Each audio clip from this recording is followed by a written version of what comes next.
Shalom, shalom, boa tarde. Hoje nós estamos no dia 26 de janeiro do ano 2021, pelo calendário gregoriano, nosso calendário secular. E pelo nosso calendário judaico, hoje nós estamos no dia 13 de Shevat do ano 5781. Agradecemos a Hashem por estarmos iniciando mais uma tarde com a Torá, bendizendo ao Todo-Poderoso pela sua graça maravilhosa de nos concedermos mais um encontro, né? A Donária Carmo de Lisboa, Portugal, já está conectada. A Carla de Santa Catarina, acho que é Vila Velha, né, Carla? Também está conectada, né? Louvamos a Hashem por estarmos iniciando então a tarde com a Torá, e mais uma oportunidade de podermos ouvirmos e estudarmos a nossa leitura diária de Torá. E hoje nós temos aí a famosa passagem, a abertura, né, do Mar de Juncos, e podermos realmente ver os milagres. Muitas coisas aconteceram durante a passagem pelo Mar de Juncos, traduzido de uma forma popular como Mar Vermelho, mas a tradução correta, né, para o Mar de Juncos. Então nós vamos ver daqui a pouco os grandes milagres que aconteceram na abertura do Mar de Juncos, ok? Hoje nós estamos a 130 dias de Rosh Hashanah, do Ano Novo Judaico,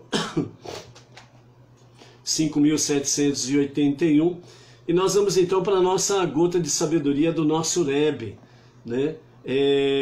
O nosso Rebbe, ele continua falando conosco, pois os seus ensinamentos, aquilo que ele deixou escrito, aquilo que os demais rabinos registraram, desde os anos 1950 principalmente, até 1994, que foi o legado da sua liderança, presidência do Hassidismo.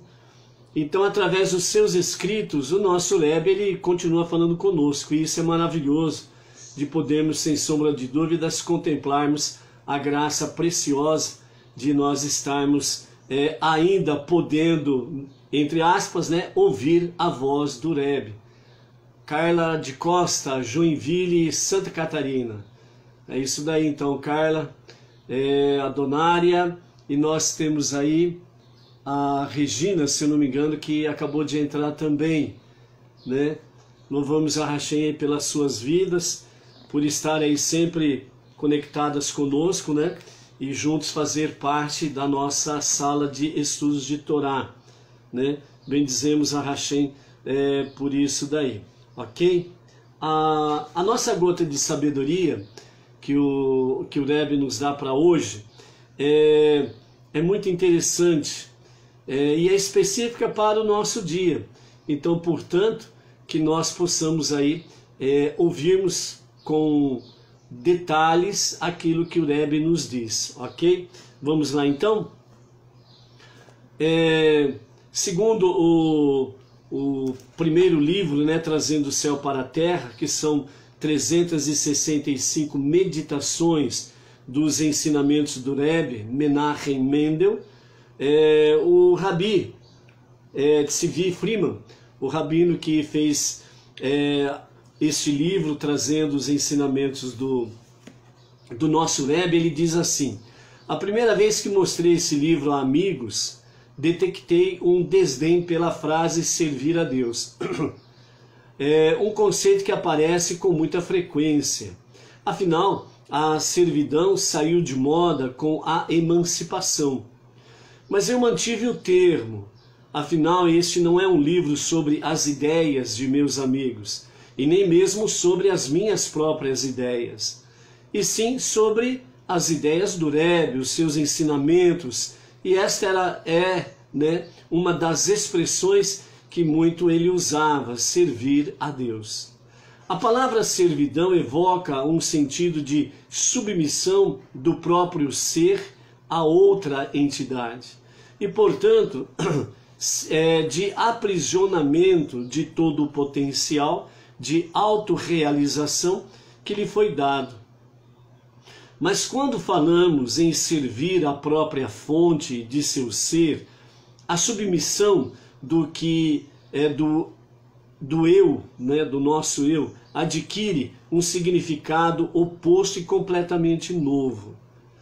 Em sua fonte, você é infinito, como seu Criador é infinito. Servir a seu Criador, então, se traduz por conectar-se ao seu Eu Supremo, unindo-se ao infinito, ou seja, unindo-se ao próprio Criador. Então aqui o Rabbi Tzvi Freeman, ele nos fala dessa forma, o que ele entendeu principalmente com referência à expressão que o Rebbe normalmente usava ao dizer servir a Deus. Primeiramente, ele traz uma interpretação sobre a questão de servir, né, ou de servidão. Significa que a pessoa ela se coloca submissa, né, a outra entidade, né? Então esse é o termo de servir, servidão, né, que o Rabbi Tzvi Freeman traz aqui. Então, quando falamos em servir a própria fonte de seu ser, a submissão do que eu, o meu eu, adquire um significado oposto completamente novo, né? O Arthur Junqueira, Shalom Arthur, grande amigo, direto de Agudos, interior de São Paulo, aqui na nossa região de Bauru, também está aí conectado conosco. A Edith Monteiro, né? Lá de Eleonora, Manaus, também está aí conectado conosco aí, né? Aqueles que vão entrando aí vão colocando o nome da cidade, né? De onde estão se conectando conosco, para a gente poder aí estar falando e ao mesmo tempo, né? Para que todos nós possamos saber até onde, né? A nossa sala de estudo está alcançando. Como ela não tem porta, nem janela e nem parede, a nossa sala de aula vai longe, né? A Malu, lá do Distrito Federal, da cidade de São Sebastião, o André Olicheski, lá do Paraná, também está aí conectando conosco aí, Baruch Hashem. Então, voltando aqui à nossa gota de sabedoria, então o Rabbi, o nosso Rabbi Tzvi Freeman, então ele fala sobre essa questão da servidão, e logo em seguida ele diz, em sua fonte você é infinito. Qual é a sua fonte?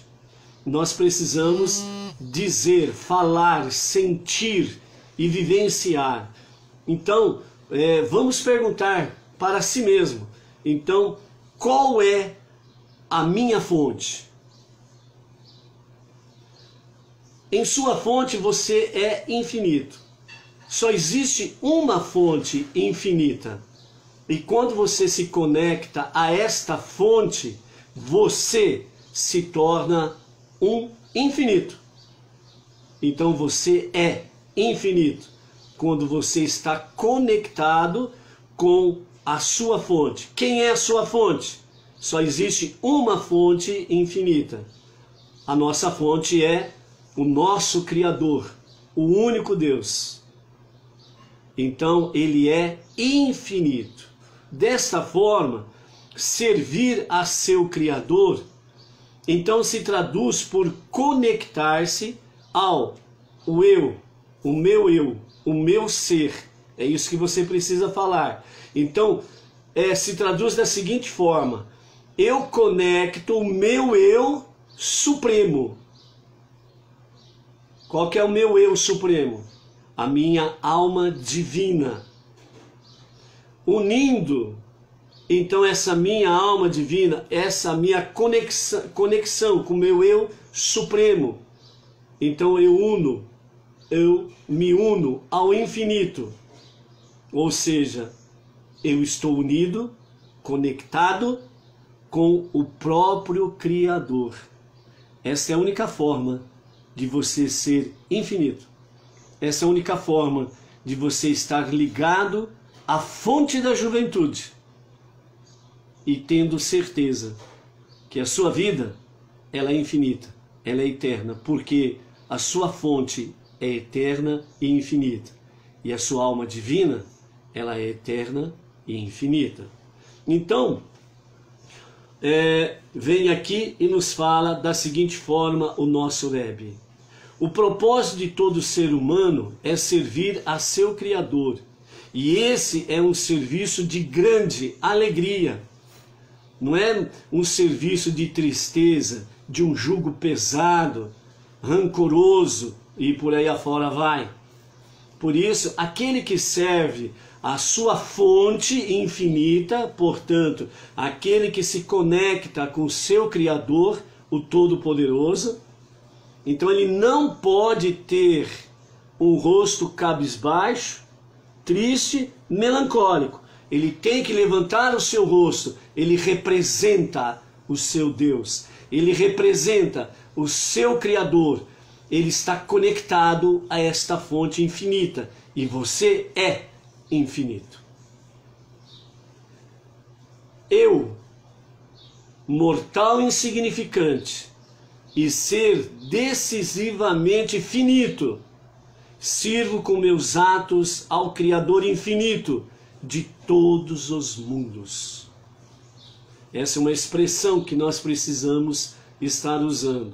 Eu, mortal insignificante, e ser decisivamente finito, sirvo com meus atos ao Criador infinito de todos os mundos. O único infinito, Ein Sof. O único, o infinito, Criador de todos os mundos, visíveis e invisíveis. Nada está fora dele, porque o Criador é tudo, e tudo é o Criador. Assim, estou conectado à fonte da vida desde o nascimento, e as inúmeras águas turbulentas deste mundo não podem romper esse vínculo.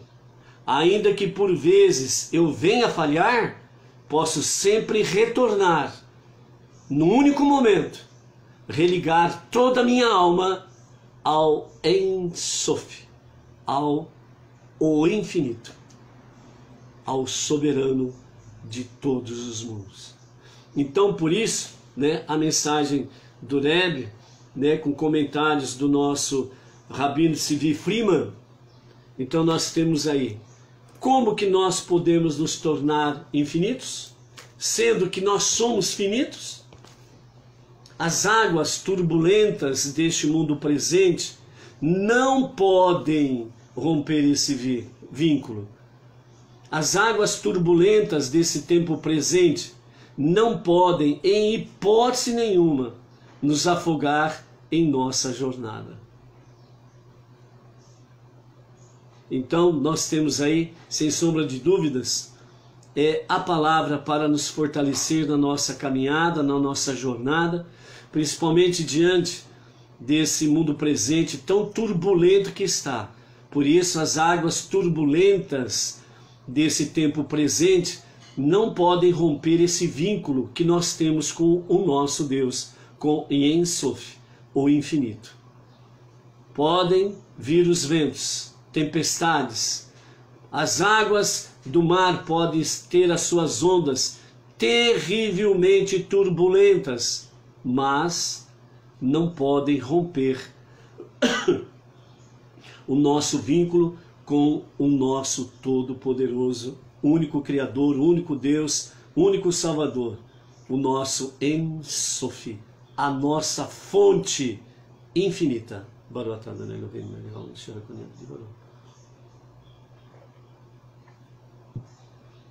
Então nós estamos aí, e principalmente nós temos aí conexões, não só no Brasil, mas fora do Brasil. O caso aí nós temos a Donária e a Elizabeth Lobo, que são lá de Portugal. Temos aí várias pessoas do nosso próprio país. Temos o casal, né, Oswaldo e Fátima Sato lá no Japão, temos a Yaritza lá no Chile, temos a conexão, né, com os nossos amados também no México, a Rosalina Julieta, a nossa conexão aí vai junto com a da Liliana Elmano, né, de Frutal, interior de São Paulo, a Nadir Pereira, lá de Natal, Rio Grande do Norte, temos aí a minha querida irmã, por parte de pai e mãe, a Isabel Marmol Piso, que é lá de Franca, né? Então junto com ela está a Fatinha, a nossa irmã mais velha, né? Lá em Franca, também conectada conosco aí. Temos de várias partes do nosso país, né? Várias conexões, e fora do nosso país também temos aí várias conexões, né? Temos o Arão Israel, lá da Nova Jersey, né? Lá dos Estados Unidos. Temos o Henrique Costa, lá do Rio Grande do Sul. Então, temos aí, né, a Fátima Prearo, de Limeira, interior de São Paulo. O Adriano Silva, né, Paragominas, Pará também. O Arnaldo Silva, lá do Piauí, né? Temos o Roberto Carlos lá de Bebedouro, Cícero de Bebedouro. Temos o Euler Santos lá de Pirapora, Minas. A Nilza Faustino lá de Santa Rita, Paraíba. Quem mais aqui que nós podemos falar aqui? A Cássia Regina de Montes Claros, Minas Gerais. E por aí afora vai, né, amados? A Gilcilene Souza, lá de Vitória, Espírito Santo, né? Temos a Marli também, lá de Vitória, Espírito Santo. O Sérgio Daniel de Manaus. Josafá Leal, de Feira de Santana, Bahia. A Jocelia Farias, né? Parauapepas, né? Acho que é isso que fala, né? Pará também, né? A Irani Garófalo, lá de BH, Minas, né? Nós temos aí o João Batista, o seu João Batista Farias, lá da Aliança Zona da Mata, Pernambuco, Recife, né? Louvamos a Hashem, essa classe é grande mesmo, hein? Baru Hashem por isso daí. O Marcos Santos também chegando aí, lá de Santa Adélia, Paraná. Então louvamos ao Eterno por tudo isso, de podermos juntos, né? Nós estamos fisicamente separados, mas pela graça bendita, nós estamos unidos pela Ruach HaKodesh, do Todo-Poderoso, né? O Espírito de profecia do Eterno, que nos une nos quadrantes da terra. E isso faz com que nós nos tornemos um só. E dessa forma nós vamos para essa conexão com o Ein Sof, o infinito, a fonte da nossa vida. E a fonte da nossa vida só tem um, que é o único Deus, o único Criador, o único Salvador. Fora dele não há Deus e nem Salvador. Então bendizemos a Hashem por essa graça preciosa. Ok? Vamos para a nossa leitura diária, que temos hoje no capítulo 14 de Êxodo, a partir do versículo 15, e vamos até o verso 25. Hoje nós temos aí a famosa abertura do Mar Vermelho, que é a tradução usual comum, que é usado aí nas traduções normalmente. Mas né, a tradução correta é o Mar de Juncos. Então por isso nós temos a graça bendita de podermos hoje chegar no famoso Keriat Am-Suf, Keriat Am-Suf, que é a abertura do Mar de Juncos, né? Então vamos ver muitos milagres acontecendo.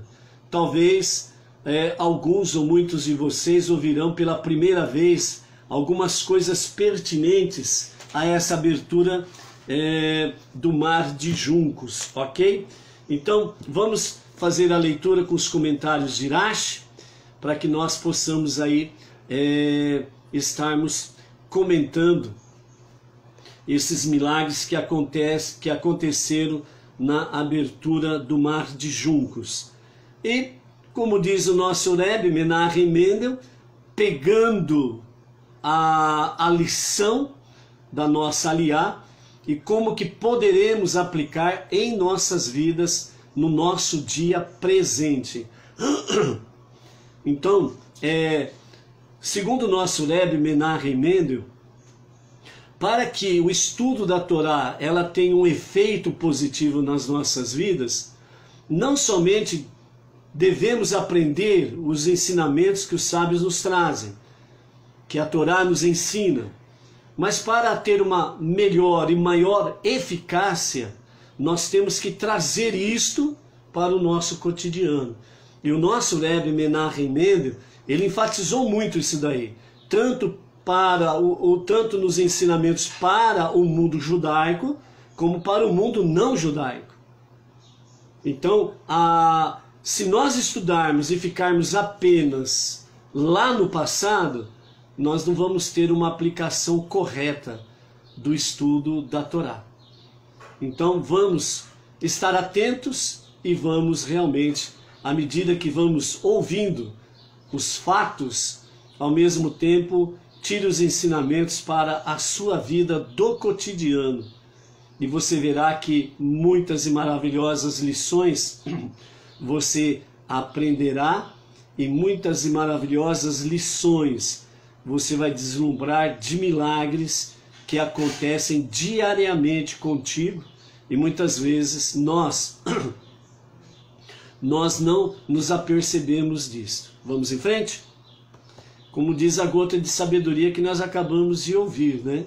Mesmo que eu fale, ele sempre possibilita que eu possa retornar e me conectar com ele, o Ein Sof. Ok? Então, capítulo 14 de Shemot, Êxodo, a partir do versículo 15 até o verso 25, com comentários de Irache, nos diz assim: Moisés então começou também a rezar. Esse momento aqui que nós vimos na Aliá de ontem foi quando Moshe e todo o acampamento, veja bem que nós não estamos falando acampamentos no plural, usamos a palavra acampamento. E isso por quê? Porque os nossos sábios dizem, o povo de Israel, não diz povos, o povo de Israel é um só. E aqui todo o acampamento, então um povo só, estava ali reunidos, cerca de 3 milhões de pessoas. O faraó com seus exércitos e a maior parte dos homens, cidadãos do Egito, saíram em perseguição ao povo judeu, com aquele ódio gratuito e mortal para matar e exterminar o povo israelita. Então eles estavam marchando contra o povo e eles estavam encurralados, né? O mar atrás deles e o exército do faraó à sua frente, não tinha para onde correr, eles estavam cercados. Então teve um certo momento em que o povo começou a murmurar, começou a reclamar, outros começaram a fazer as suas preces e o exército avançando. E isso trouxe realmente o medo, e nesse momento aí as pessoas começaram a falar algumas coisas. Então a nossa aliá de ontem nós encerramos lá no versículo 13 e 14, onde Moshe disse a eles, né? Porém Moisés disse ao povo, não temais, permanecer firmes e testemunhar a salvação de Deus, que realizará para vós hoje, porque os egípcios que vistes hoje, não vereis nunca mais. Deus lutará por vós, e vós vos calareis, né? Então aqui quando nós entramos na nossa aliá de hoje, então nós temos um fato muito importante que nós precisamos estar aí, né, comentando. Então Moshe estava rezando a Deus quando Deus disse a Moshe, por que você está gritando para mim? Por que gritando? Sem sombra de dúvidas, o barulho do mar, e segundo os nossos sábios dizem que naquele momento o mar estava muito nervoso, agitado, as suas ondas batiam fortemente nas rochas e na praia. E pela frente ali estava o exército do faraó, com o trotar dos seus cavalos, da sua infantaria que estava a pé, né, marchando, tum, dum, dum, dum, dum, dum, dum, né, os cavalos relinchando, os arqueiros, os lanceiros brandindo seus arcos e flechas, suas lanças, o bater dos escudos, né, que eles estavam transportando, as suas carruagens, bigas de guerra, né, os seus cavaleiros. Então eles estavam batendo na lataria, e aquele estrondo terrível, mar por um lado e outro lado o exército do faraó com todas as suas bravatas, né? Então nós vimos aí aqueles 4 grupos que se dividiram neste momento tão turbulento. Então nós vimos aí, né, o grupo, vamos mergulhar no mar, disse o primeiro. O segundo, voltemos para o Egito. O terceiro disse, vamos para a guerra contra eles, der no que der. E o quarto grupo, né, vamos rezar e vamos rezar, né? Então nós vimos aí esses 4 grupos, né, em que o povo foi dividido na reação de acordo com aquilo que estava acontecendo. E de acordo com isso daí, todos eles, segundo os nossos sábios, né, eles comentam que todos eles tinham algum fundamento, porque na realidade todos eles estavam preocupados em manter o mandamento de Deus. Então, qual foi o curso de ação mais apropriado? Então temos aí esses 4 grupos. Aí os sábios nos dizem, qual foi o curso de ação mais apropriado? Deus falou a Moshe, fale aos israelitas e lhes diga que tudo o que eles têm de fazer é viajar, coloquem-se em marcha, em frente, entrem no mar. Isso significa que a melhor saída, a melhor ação é confiar em Deus e prosseguir no caminho que conduz ao Monte Sinai. Ou seja, prosseguir em frente, porque no Monte Sinai tem o encontro com Deus e a sua Torá, os 5 primeiros livros da Bíblia. Ou seja, então a melhor ação qual que é? Acima de tudo, emuná, confiar em Deus. E seguirmos em direção, específico, trazendo para a nossa atualidade, seguir em frente diante de toda essa turbulência, seguimos em frente em direção à redenção de Mashiach e ao Olam Rabá. Estas têm que ser as nossas metas, os nossos objetivos. A redenção do Mashiach e o Olam Rabá, o mundo vindouro, a vida eterna. Então, esse percurso que nós temos até a redenção é a turbulência deste mar revolto e junto com ele a opressão dos inimigos, a opressão daqueles que no tempo presente estão a serviço da escuridão e das trevas, que querem de todas as formas tirar-nos do caminho. Então, por isso, né, vamos continuar a nossa leitura. Está compreendendo como que vai se aplicando a palavra, a Torá, para o nosso cotidiano? Então sempre traga isso para a sua vida. Então disse o Eterno a Moshe, né, capítulo 14, verso 15. Por que clamas a mim? Por que gritas a mim? Os egípcios estão quase vos alcançando. Não é hora de orações prolongadas. De qualquer forma, o resultado dessa situação não depende de vós, mas depende de mim. Quanto ao que fazer, ou seja, o que você tem que fazer, Moisés? Você, Moisés, precisa dizer ao povo, fale aos israelitas para que sigam a viagem, para que sigam em direção ao Monte Sinai. Ele não fez a promessa que levaria o povo para o Monte Sinai e para a Terra Prometida. Então esse momento aqui, Deus está dizendo, Moisés, tudo que está acontecendo aí não depende de vocês, depende de mim. O que vai acontecer, sou eu que vou realizar, diz o Eterno a Moshe.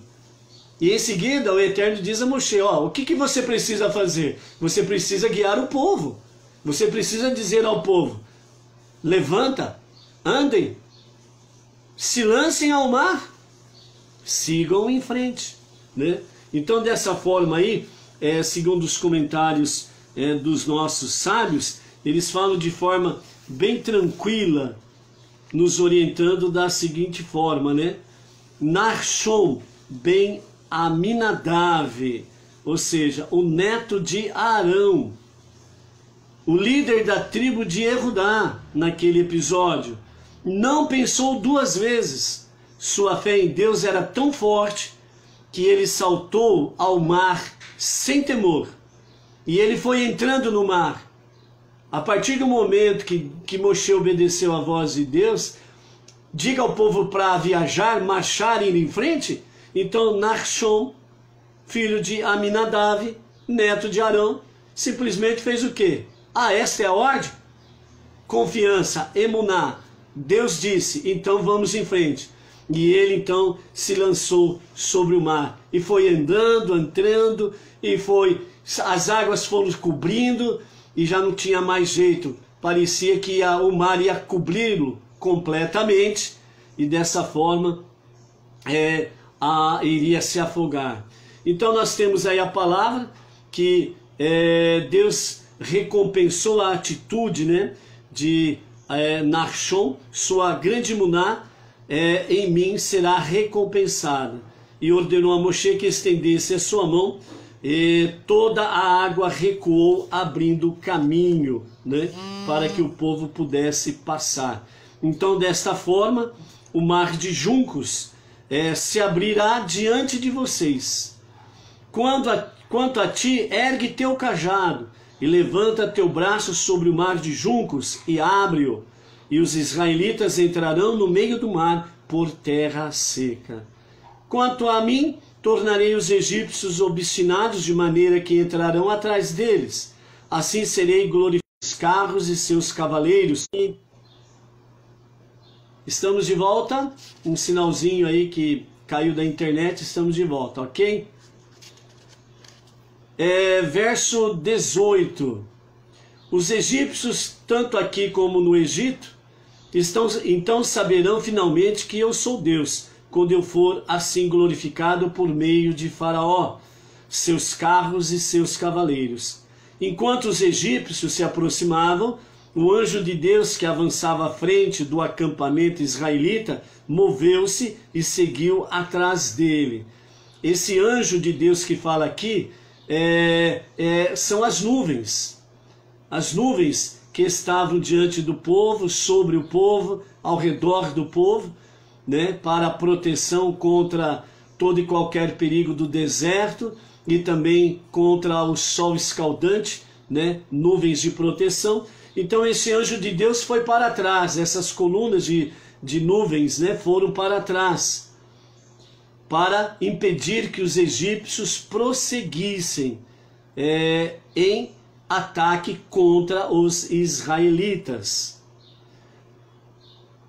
Então os egípcios se aproximavam e o anjo de Deus que avançava à frente do acampamento israelita moveu-se e seguiu atrás dele, para impedir que os egípcios penetrassem no acampamento israelita e para absorver qualquer flecha ou pedra que os egípcios atirassem contra os israelitas. A partir do momento em que o perigo para o povo se tornou palpável, e durante toda a noite seguinte, a corte celestial discutiu se os israelitas deveriam ter possibilidade de escapar ou se afogariam no mar com os egípcios. Ao anoitecer, a coluna de nuvem, em vez de desaparecer como comumente fazia, também se moveu da frente dos israelitas e colocou-se à sua retaguarda. Ou seja, temos aí proteção contra os exércitos egípcios e protegendo todo o povo israelita. ela foi e posicionou entre o acampamento egípcio e o acampamento israelita. Então a nuvem que se movia junto com o povo israelita durante o dia, ela então foi para trás do acampamento, colocando-se entre os egípcios e o acampamento israelita. Então, dessa forma, essa nuvem ela trouxe o que para os egípcios? Trouxe uma grande escuridão e eles não podiam ver o que estava acontecendo com o acampamento israelita. A coluna de nuvem então ocultou a luz que irradiava a coluna de fogo. Então, durante a noite, a coluna de fogo se apresentou para iluminar o povo e o caminho pelo mar adentro, e a coluna de nuvem ficou à retaguarda, trazendo para os egípcios uma grande escuridão, que eles não podiam ver o que acontecia no acampamento. Estava tão escuro para os egípcios que eles não conseguiam enxergar o acampamento israelita. Como já não podiam atacar os israelitas, o anjo de Deus não era mais necessário e partiu. Então o anjo que saiu e foi na retaguarda, ele viu que já não precisava mais dessa proteção, já estava ali posicionado a nuvem da glória de Deus, para os egípcios uma grande escuridão, e eles não podiam atacar mais os israelitas, e o anjo então, ele partiu. No entanto, os egípcios continuaram a tirar flechas e a disparar projéteis, mesmo assim, de modo que a coluna de nuvem passou a absorvê-los. Toda a flecha, toda a lança, né? O projétil aqui está falando de lanças, né? Se refere às lanças que eram lançadas contra o acampamento. Então a nuvem, ela absorvia todo o ataque. Então era uma proteção, um grande escudo.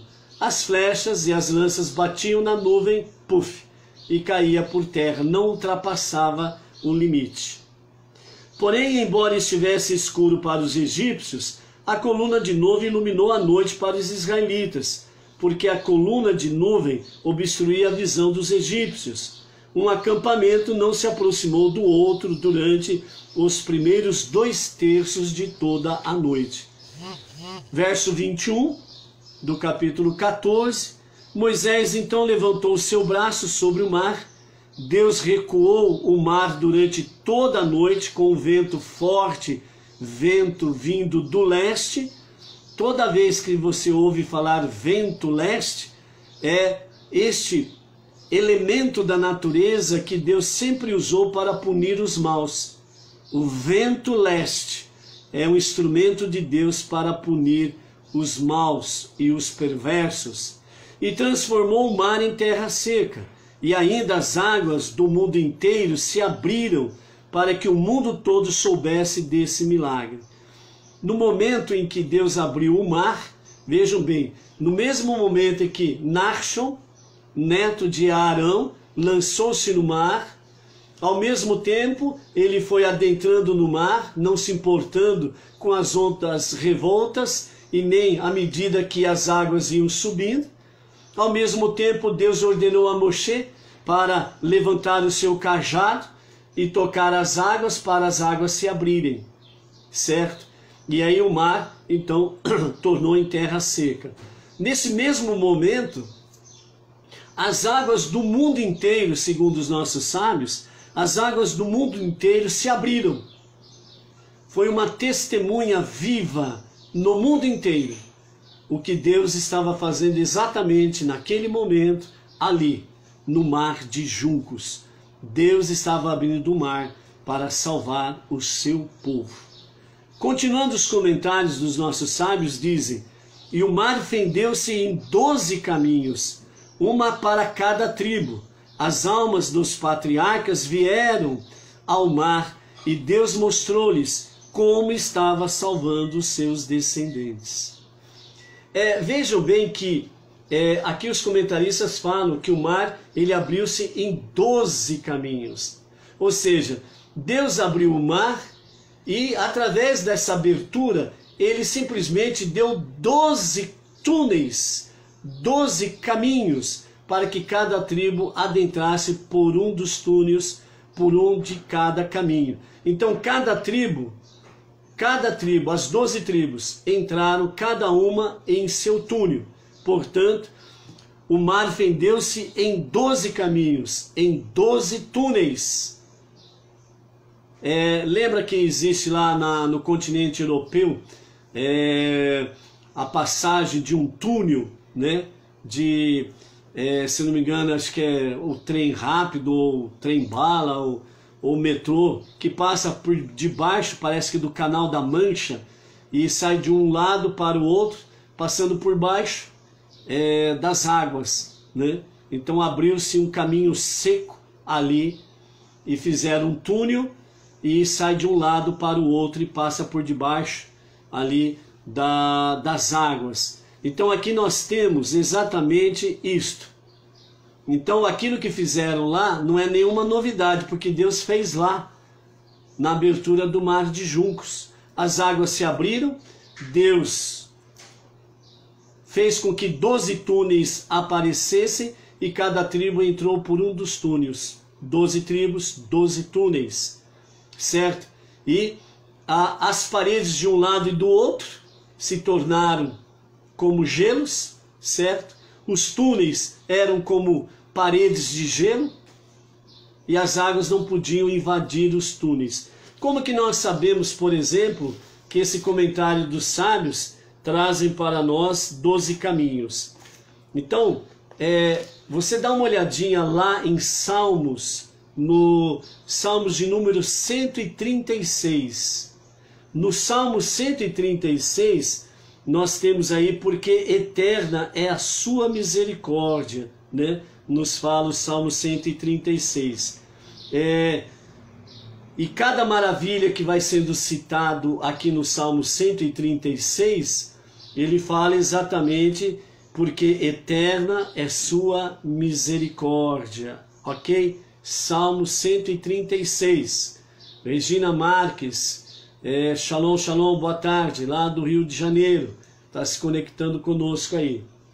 Então no Salmo 136, no verso 13, veja o que diz lá: aquele que em 12 partes dividiu o mar vermelho, porque eterna é sua misericórdia, e através dele fez passar a Israel, porque eterna é sua misericórdia. O Salmo 136 fala de todas estas maravilhas, da saída do Egito para a terra prometida, porque eterna é sua misericórdia, né?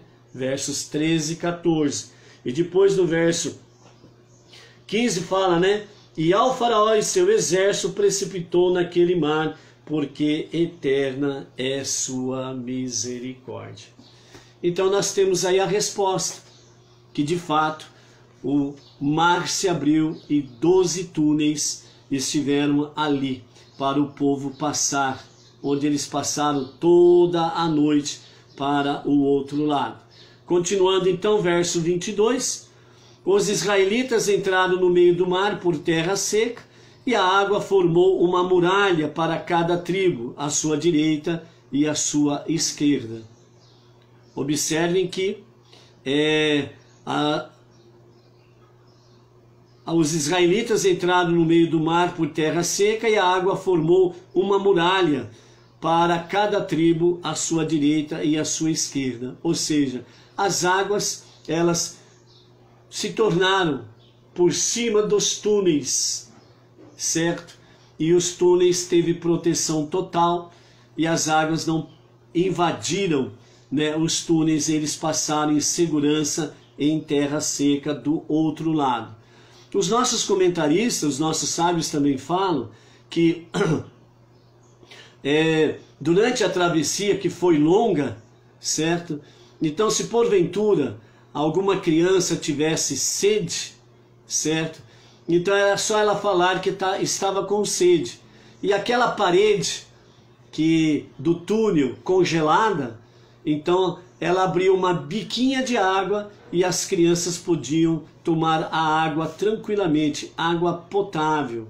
Se elas tivessem fome, então elas diriam que estavam com fome.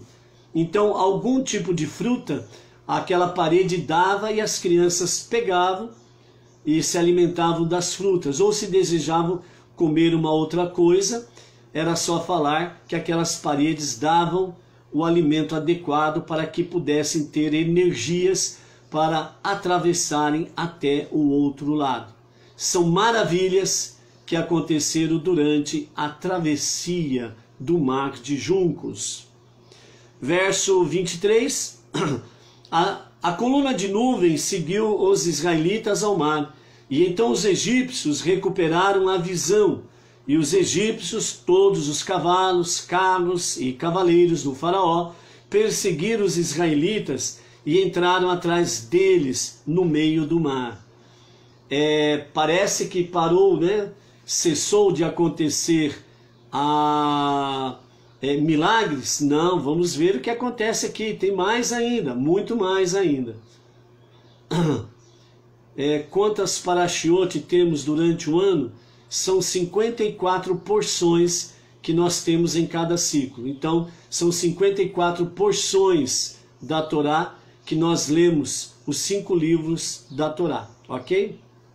Então, verso 24. Porém, apesar do grande número de egípcios, Deus impediu-os facilmente, conforme descrito. A noite divide-se em 3 partes. Em cada uma delas, uma vigília, diferente de anjos que cantam louvores a Deus. Durante a terceira vigília da noite, que já é o princípio da manhã, Deus olhou para o acampamento dos egípcios e confundiu-os com a coluna de fogo e a coluna de nuvem. A coluna de nuvem transformou o fundo do mar em barro sob os egípcios. Então, o que era a terra seca para os israelitas, as 12 tribos, a partir daquele momento a coluna de nuvem, ela fez com que a terra seca viesse a tornar-se barro, atoleiro, ok? Confundiu também a coluna de nuvem, fez com que o fundo do mar se tornasse então barro sob os pés dos egípcios, e a coluna de fogo fez o barro ferver, de maneira que os cascos dos cavalos se desprenderam. Deus então fez cair todas as insígnias dos carros e emitiu trovões. Tudo isso confundiu o acampamento egípcio. O barro quente queimou as rodas dos carros, e elas se desprenderam. Deus assim tirou as rodas de seus carros, de forma que os cavalos os arrastavam pelo fundo do mar. Ele então tratou os egípcios pesadamente, sacudindo os ocupantes dos carros e deslocando as suas articulações. Os egípcios disseram: fujamos de Israel, pois Deus está lutando por eles contra o Egito. Enquanto atacavam os egípcios no Mar de Juncos, Deus simultaneamente feria muitos mais no Egito. Quando o mar se abriu, os céus abriram-se também, e ao emergirem os israelitas do mar, até o mais humilde deles teve uma visão profética superior a qualquer uma que os profetas bíblicos posteriores a Moshe viriam a ter. Aqui nós findamos a nossa terceira leitura, né, da nossa aliá diária. Então nós paramos aqui no versículo 25 e amanhã na nossa quarta leitura vamos continuar a partir do versículo 26. Até aqui nós vemos grandes milagres acontecendo durante a travessia do Mar de Juncos. Dessa forma, o povo, as 12 tribos e aquela multidão de mistura de povos que foram junto com eles, passaram por 12 túneis debaixo do Mar de Juncos até o outro lado, em terra seca. Esses túneis, eles protegeram os israelitas de todas as águas do mar. e puderam atravessar em segurança. Na terceira vigília da noite, que é o momento em que parte para o nascimento do dia, o surgir do novo dia, então Deus liberou o caminho para que os egípcios seguissem, ou perseguissem, melhor dizendo, o povo israelita. E quando eles adentram por esses canais, por esses túneis, então as nuvens do dia, mais as colunas de fogo da noite, que sempre estiveram com o povo judeu, elas então envolveram o exército egípcio. A nuvem fez com que a terra seca se tornasse lama, barro, e isso virou um atoleiro. A coluna de fogo fez com que o barro fervesse, e então os cascos dos cavalos desprenderam-se, as rodas dos carros de guerra desprenderam-se das suas bigas, né? E dessa forma todo o exército egípcio estava envolvido num grande atoleiro, lama, uma lama muito quente. E dessa forma o povo israelita atravessou em segurança para o outro lado. Quando Deus permite na terceira vigília da noite que o exército de Faraó avance, é porque o povo israelita já estava praticamente, quase todo ele, já do outro lado. Então, nesse interim, né, que Deus liberou os egípcios, era para que eles todos adentrassem. O Faraó, seus exércitos e uma grande multidão do povo egípcio que foram junto com o Faraó para perseguir, destruir e matar os israelitas. Quando eles adentraram completamente ao mar, então a terra seca tornou-se lama, atoleiro. E aí eles ficaram empacados, patinando no lugar, né? E aí eles não tinham como ir para frente e muito menos como voltar. Estavam envolvidos num atoleiro. Mas mesmo assim, né, todo o povo, né, egípcio ali clamou ao Faraó: vamos fugir, porque o Deus dos hebreus luta por eles. Nós não temos como prevalecer contra os israelitas. Ao mesmo tempo em que o mar se abriu, Deus fez com que as águas do mundo inteiro, onde tivesse águas, rios, lagos e por aí afora vai, se abriram também, para que toda a natureza e todo ser vivente naqueles dias pudessem testemunhar os milagres que Deus estava realizando naquele momento no mar de juncos, certo? Então, dessa forma é que Faraó e todo o seu exército e aqueles que o estavam seguindo adentraram no mar. Por quê? Porque eles estavam com seus corações cheios de ódio, e o único objetivo deles era perseguir, destruir e matar o povo israelita. Mas aí eles se atolaram naquela lama, ali permaneceram, e o povo pôde sair tranquilamente em segurança do outro lado. E segundo os nossos sábios dizem que a pessoa mais simples do povo, aquela que não tinha nenhuma leitura, nenhuma cultura, a pessoa mais simples de cada tribo, neste momento que atravessaram o mar de juncos, tiveram visões proféticas superiores a qualquer profeta que veio depois de Moshe. Que coisa preciosa e maravilhosa os sábios nos trazem para nós nesse conhecimento, certo? Então,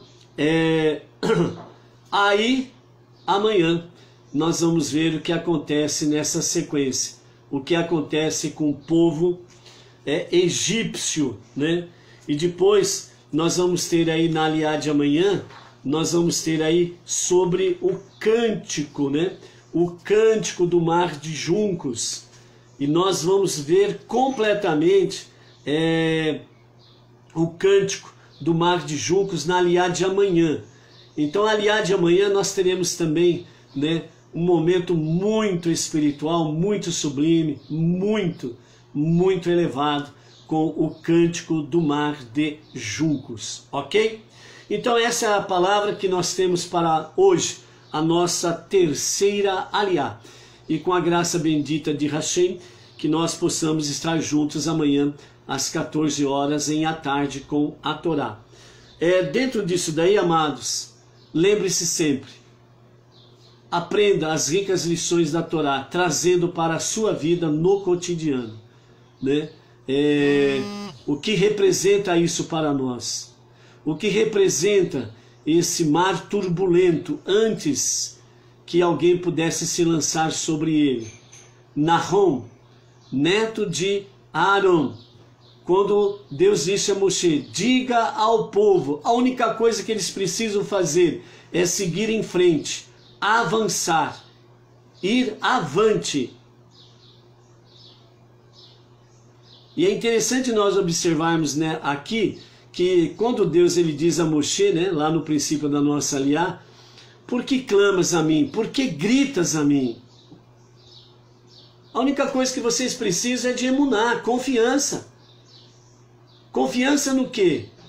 Na promessa de Deus. Deus disse, vou levar-vos em segurança para a outorga da Torá no Monte Sinai e até a terra prometida.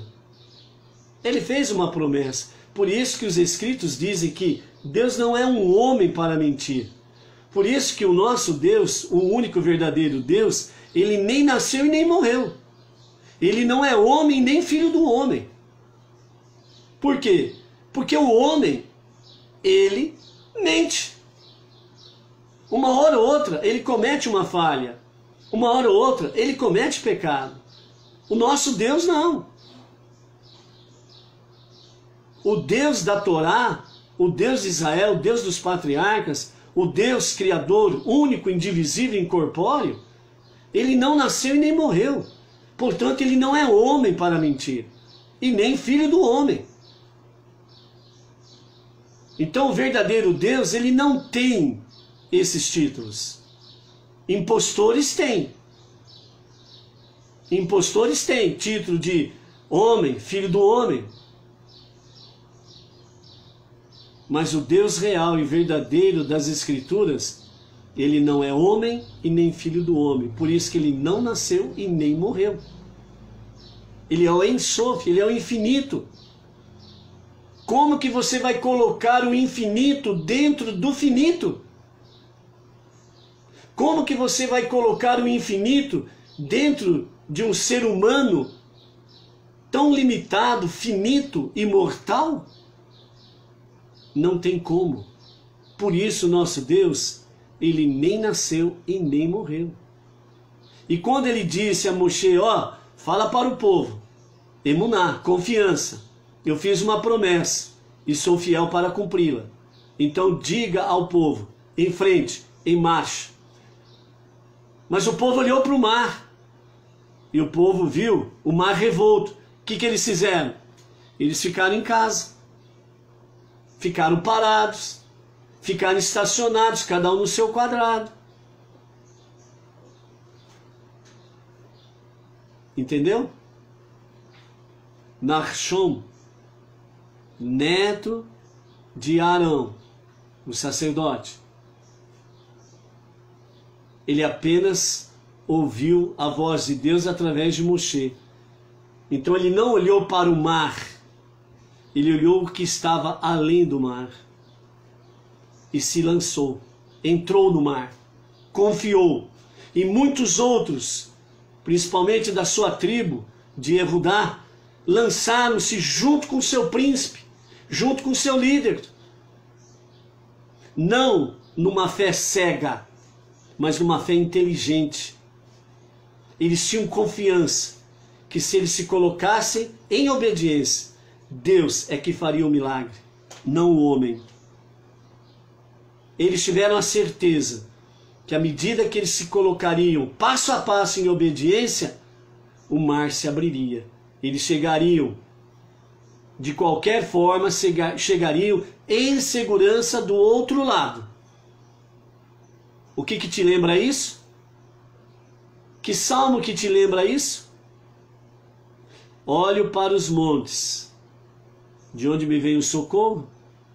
Meu socorro vem além dos montes. O meu socorro está além do mar revolto. O meu socorro está naquele que é o único Criador, único Deus e o único Salvador. E ao mesmo tempo, Deus ordenou a Moshe para levantar o seu cajado, tocar a água, e as águas se abriram. Nachshon e os seus, com todas as 12 tribos, passaram em mar seco, em segurança. Os túneis, os 12 túneis, em volta deles, as águas do mar revolto continuavam, mas não podiam tocar-lhes. Como Pêssar, o anjo da morte, viu a marca do sangue nas vergas e ombreiras, pulou por cima, passou por cima. Assim foram as águas do mar, passaram por cima dos túneis e eles foram em segurança. O mar do tempo presente está revolto, sem sombra de dúvidas que está. A fúria é real, não resta dúvidas que é. O faraó está aí? Está. O faraó está aí fora, com outras roupagens. O faraó tem os seus seguidores que estão aí fora, ocupando cargos diversos, né? Políticos, prefeitos, governadores, que estão trazendo um jugo pesado sobre o povo. Qual que é a decisão? Deus disse a Moshe: por que estás clamando a mim? Não é hora de rezar, não é hora de fazer prece, é hora de agir. Quantas vezes que você precisa agir e não, em vez de agir, você vai fazer prece? Então nós precisamos ter o discernimento. Momentos para a prece, momentos para agir com emuná, com confiança no Todo-Poderoso. Por isso, diante desse mar revolto que está diante de nós, nos quadrantes da terra, diante desses faraós e os seus exércitos que furiosamente estão aí fora, querem a todo custo te escravizar, tirar a tua liberdade, tirar a tua inteligência, o teu pensamento, para que você venha ter conexão com Deus, para que você não tenha conexão com Deus nem com a família, através das suas ideologias. O mar está revolto? Sim. O faraó ou os faraós, com as suas militâncias, os seus exércitos, estão furiosos para que você tire a conexão com Deus e as suas promessas? Sim, é real. E diante disso, temos momentos para elevar a Deus as nossas preces e momentos para agir e não se acovardar. Aonde que está a tua emuná? Está nas promessas divinas do Deus Todo-Poderoso? Ou a tua emuná, a tua confiança está nos noticiários fúnebres, nos noticiários funestos, nos noticiários necromantes, nos noticiários dos mágicos e feiticeiros dos faraós? Aonde está a tua emuná? A melhor resposta Deus disse a Moshe e diz a cada um de nós: diga ao povo para viajar, para andar, para marchar, para seguir em frente. Que você possa ter um bom entendimento e principalmente que você possa ter ótimas ações à luz dos olhos do Eterno, à luz da sua Torá. Até amanhã. Shalom, shalom.